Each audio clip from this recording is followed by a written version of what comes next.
Good day everyone, this is Kurt Russell B. Debalan of PSIT2C. Inantok na po ako, kaso bukas na po yung deadline. So let's go na po. So ito po yung program ko. And first we have po is yung doctype HTML. Ginagamit lang po natin to para ma-recognize po nung program na HTML po yung gagamitin nating programming language. Okay, so next we have po yung head. Nandito po yung sa loob yung title, which is nilagay ko po registration. Ito lang po yung nasa may taas, yung bali name po ng tab.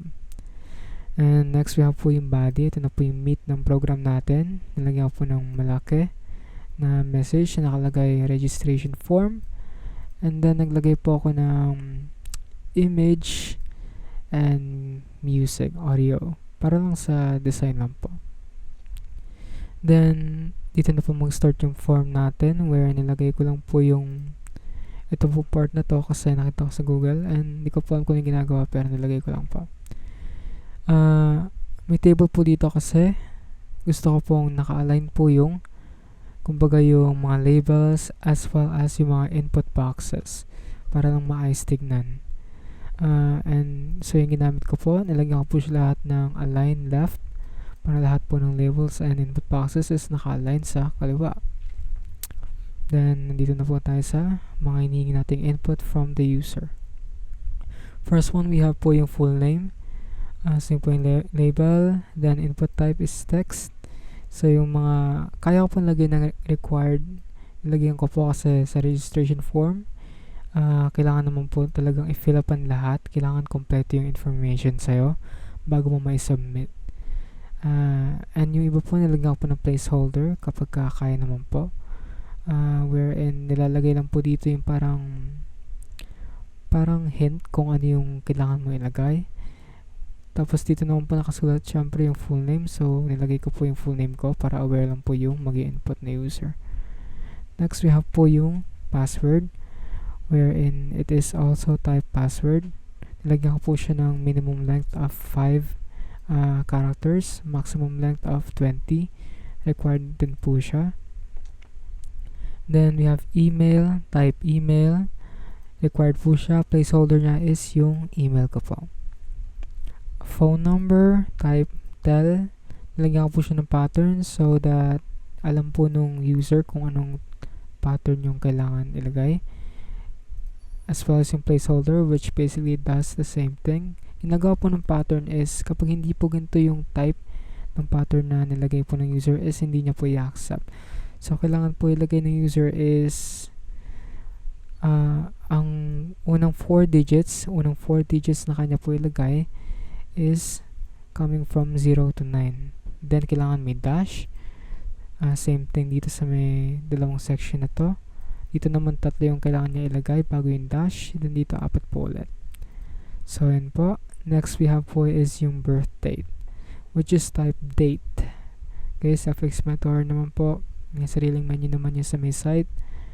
Then yung age, type number. Nilagyan ko po siya ng value 18, parang default value po. Kasi parang yun po yung average ng age ng mga college students. So nilagyan ko po ng default value. Pero kaya naman po pag-uwin. Next is this is type radio po, which means that kaya lang po natin pumili ng isa sa mga choices na nakalagay. So in this case, sex, ito po yung label, hinahanap po. Then yung choices po natin is yes or no. Isa lang po yung kaya natin gamitin sa pamamagitan ng syntax na name. Kasi kapag parehas po yung name and type radio po is kaya lang po natin pumili ng isang choice. Next is civil status. Ang type po ng input niya is drop down. So, pagka pinili po natin drop down, meron po tayong mga choices. Ito po yung single, may jowa, walang label, married, and broken. And then, we have po yung hobbies. Checkbox po to. So, as many as you want, kaya mo mag-check. Nilagay ko lang po dito yung mga hobbies ko, yung mga usual na ginagawa ko. Video games, eating, singing, watching media, including na yun sa lahat ng mga kaya mong panoorin sa kalawakan ng mundo. Next we have is yung 1 by 1 picture. as we all know, required po ang 1x1 picture sa almost lahat ng college registration forms. So, nilagyan ko po nito and ginawa ko po siyang required as well. Nagkakasya po siya ng type PNG as well as type JPEG. So, basically, lahat ng type ng picture po yan. Input type nyo po is file.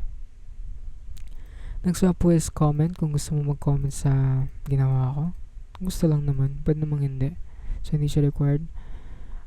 Then, we have po yung submit, which at the meantime, wala po siyang ginagawa. Okay, so, yun po yung pinaka-rundown ng codings ko. Doon naman po tayo sa mismong site. Isa-save ko po ito, then lipat po tayo dun. 2 seconds later. Okay, so nandito na po tayo sa may mismong site. So, meron po tayong registration form, malaking text, picture, and audio para sa aesthetic value para may theme song ka habang nagre-registration form. So, fill upan ko lang po ito saglit.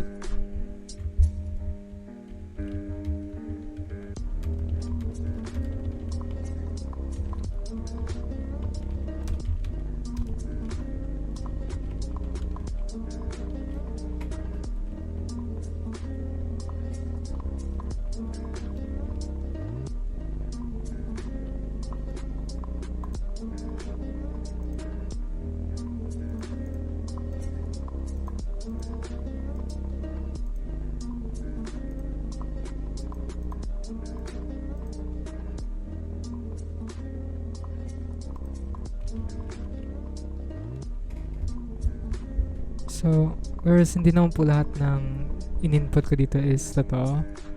Pero, gumagana naman po. And, di ko na po nalagyan ng 1x1 picture. Pero, like I said, kailangan po yan. So, required po yan. So, kapag sinabit natin, hindi nyo po i-accept. Pero, once na maglagay po tayo ng picture, kahit ang picture lang po, kaya po natin i-submit. Which, like I said, wala pa pong ginagawa i-submit. So, yun lang po. Thank you for watching. Hope you like my program po, and bye-bye.